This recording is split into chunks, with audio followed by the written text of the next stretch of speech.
Otep, bien-aimés frères et sœurs, vous connaîtrez la vérité et la vérité vous affranchira. Ça, c'est pas moi qui le dis, c'est la Bible qui le dit. Mais moi, je vous dis mieux. Vous connaîtrez la vérité historique, notamment celle de vos ancêtres kémites, et vous aurez une vision globale de ce que c'est que la vraie souveraineté politique. J'ajoute, vous reviendrez à la spiritualité africaine ancestrale et vous comprendrez les enjeux de l'indépendance économique. Et pour terminer, vous accepterez votre identité culturelle kémite et vous obtiendrez deux choses. La première, c'est la paix. La seconde, c'est le développement, à une condition. L'unité de toute l'Afrique noire, l'unité de tous les Noirs du monde entier.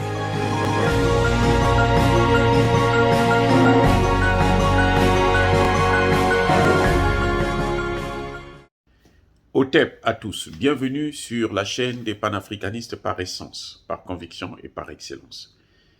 Celle des citoyens kémites par nécessité et obligation de combat. Nous sommes une chaîne qui n'est guidée que par nos ancêtres et rien que par les ancêtres qui appartiennent à l'égrégore du monde noir. Par conséquent, nous ne croyons en aucun Dieu venu de l'étranger. Toutefois, cette vidéo n'est aucunement destinée à inciter à la haine ou à la violence, car nous menons un combat qui est d'abord et avant tout spirituel, ensuite il est politique, géopolitique et géostratégique, contre l'impérialisme, le colonialisme, le néocolonialisme et l'endocolonial, sur la base du principe fondamental que nous avons hérité de nos ancêtres kémites, qui est celui de la Mahat, c'est-à-dire vérité et justice. Vous êtes donc en droit de connaître la vérité, et nous avons l'obligation de vous dire la vérité et rien que la vérité, afin que justice soit rendue à l'Afrique. Et c'est notre modeste contribution dans cette noble lutte en faveur de la souveraineté, la dignité et l'unité africaine. Et ça, c'est exactement ce qu'on appelle le panafricanisme. Alors, bien aimé, je vous ai parlé dans ma précédente vidéo du sentiment, ou plutôt du virus anti-français qui a atteint, qui a contaminé, qui est arrivé maintenant au Tchad. La jeunesse tchadienne veut chasser les bases militaires françaises. Elle veut que le Tchad sorte du franc CFA. Elle veut obtenir son indépendance, sa liberté, parce que elle pense que la France est à l'origine des problèmes du Tchad. Parce que la France soutient la dictature au Tchad. La France soutient le président Mahamat Idriss Déby, le fils du président, le maréchal Idriss Déby Itno. Et à quoi? Comment justifier un sentiment anti-français? Comment justifier ce sentiment anti-français qui est critiqué aujourd'hui par les autorités françaises, sans tenir compte, sans chercher à comprendre un peu qu'est-ce qui se passe exactement? Donc, on a vu au Mali l'attitude des autorités maliennes provoque là une réaction, je dirais carrément stupide, d'un sénateur, le président de la commission du Sénat et de la Défense en France, M. Christian Cambon, qui dit carrément que le Mali doit payer ça cher de cette séparation violente. Il utilise le mot violente.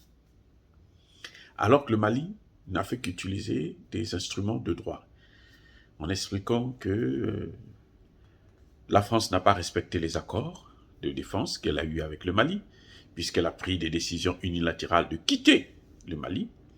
La France espionne le Mali et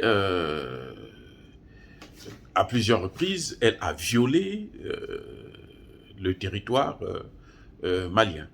Et ce sont des arguments juridiques. C'était donc à ce sénateur de prouver que, effectivement, la France n'a pas pris une décision ou des décisions unilatérales, qu'elle s'était concertée d'abord avec l'autre partie, que la France n'a pas violé le territoire malien et que la France n'espionne pas. Puisque lui-même, il a reconnu qu'ils ont des drones, ils ont des satellites qui tournent autour. Voilà, donc il voit tout ce que le Mali fait. Et c'est très bien qu'ils puissent tout avoir, mais sauf qu'ils n'ont jamais pu voir un seul djihadiste. Bon, ça c'est encore un autre débat. Mais bref, nous sommes dans ce sentiment anti-français. On voit là très bien que ce sont des éléments qui frustrent n'importe quel être humain, même si c'est un Africain. Et c'est ça qui pose le problème. Lorsqu'on constate que c'est la France déjà qui a détruit la Libye et qui a pris les terroristes de la Libye pour les amener dans le Sahel, et notamment au Mali, et que la France est arrivée au Mali, elle a des drones, elle a des 4500, plutôt 5500 militaires, elle a des satellites, et les djihadistes qui occupaient 20% du territoire, 8 ans après, ils sont à 80%, pratiquement l'ensemble du territoire. Ça ne peut que frustrer. La France n'a jamais pensé qu'il faut faire au moins le bilan de son action. Elle accuse encore le gouvernement malien qui l'a fait venir. Dit que non, nous on a fait notre travail, c'est la partie malienne qui n'a pas mis une administration. Comment elle va mettre une administration s'il n'y a pas de sécurité? Et voilà le vrai problème. Donc, elle s'est moquée des gens. Et c'est ça qui crée le sentiment anti-français, qui crée ce que j'appelle aujourd'hui le virus anti-français, qui est un virus, en fait, de la paix, de la liberté, du développement. Le virus anti-chaos, le virus anti-déstabilisation. C'est le virus anti-français.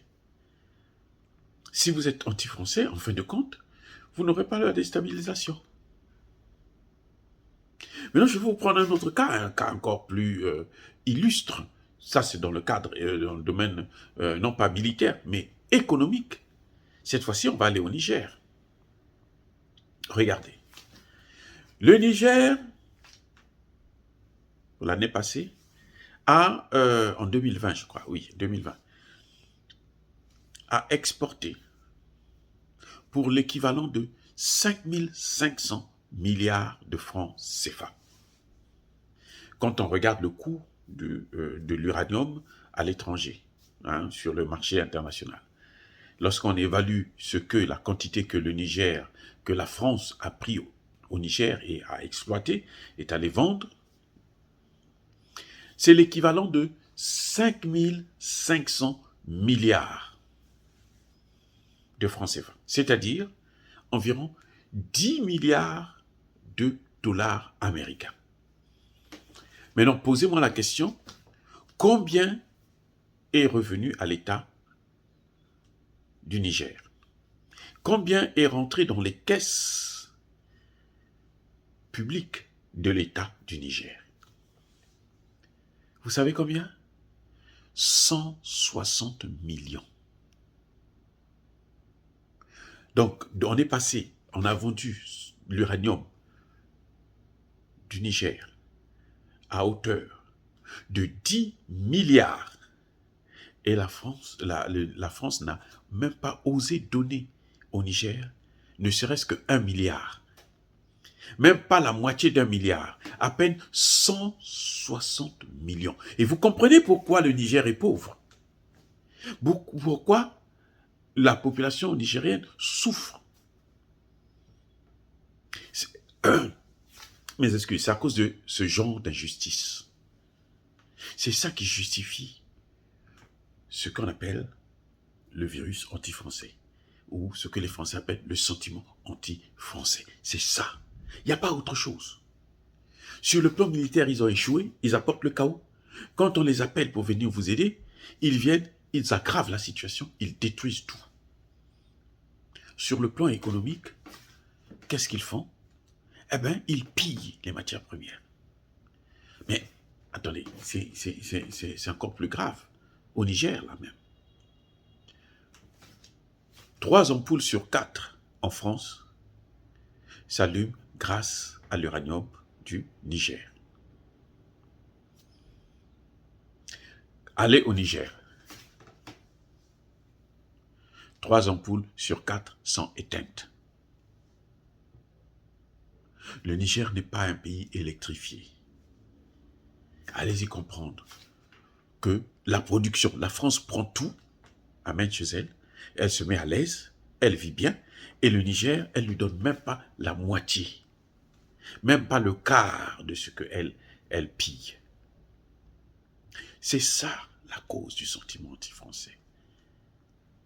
C'est cette injustice gravissime, c'est ce manque de considération où on passe son temps à écraser l'autre, à l'empêcher de se développer, à l'empêcher de s'épanouir.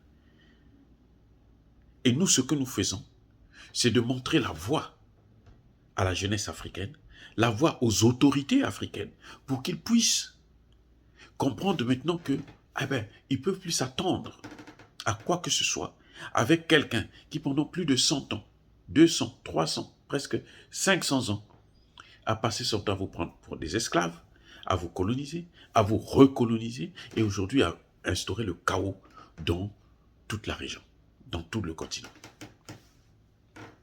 Voilà le problème. C'est pas parce que un sénateur va intimider le monde, va prévoir qu'il va tuer tous les Maliens ou toute l'Afrique, que nous on va s'arrêter. Non. Ça ne peut pas s'arrêter et ce mouvement-là ne va que aller de mal en pis. Il ne fera que s'agrandir pour toucher l'essentiel de l'Afrique, toute la jeunesse africaine. Il y a certains pays où les gens n'agissent pas encore parce que il y a des gouvernements pro-français qui écrasent, qui piétinent toute velléité de manifestation. On le voit par exemple au Burkina Faso, quand les jeunes ont voulu manifester il y a une ou 2 semaines, le gouvernement n'a pas hésité d'utiliser des gaz lacrymogènes, d'interdire la manifestation. Mais ça, c'est pas pour longtemps encore. Même Damiba ne pourra pas arrêter ce sentiment anti-français parce que c'est quelque chose qui touche tous les Africains. Et c'est quelque chose qui fait mal à l'Afrique. C'est comme si vous poignardez un Africain et vous lui demandez de ne pas crier, de ne pas dire j'ai mal. Vous l'interdisez de souffrir. Vous lui dites non, toi tu ne dois pas souffrir parce que tu es fait pour ça. Non, ça ne se fera plus comme ça. Voilà la cause. Sur le plan politique, c'est même pas la peine. C'est la France qui nous représente partout dans les institutions internationales. C'est elle qui parle de l'Afrique aux Nations Unies. C'est elle qui parle de l'Afrique à la Banque mondiale, au FMI. C'est elle qui a poussé tous les pays africains au FMI. Et aujourd'hui, ils sont coincés. Ils n'arrivent plus à s'en sortir. Donc, elle ne fait qu'aggraver la situation des pays africains. On lui a fait confiance pendant longtemps, mais elle a abusé et réabusé de façon extrême de cette confiance des Africains.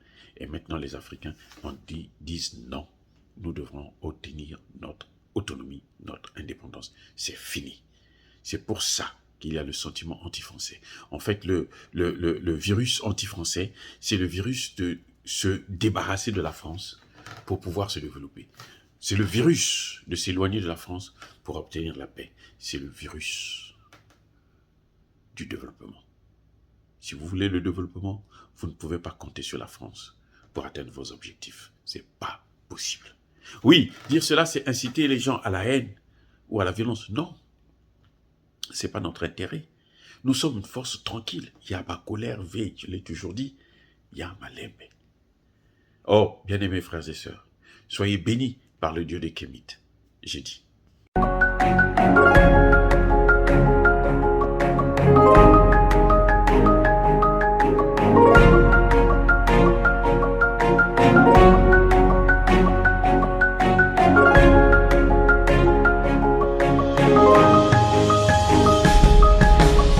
Eux, ils marchent par la foi et non par la vue. Mais moi, je vous conseille vivement de marcher par la connaissance scientifique et historique, notamment celle de nos ancêtres kémites, par les 5 sens et par l'intelligence. Otep, vive l'Afrique éternelle et que Dieu vous bénisse. Abou Apia.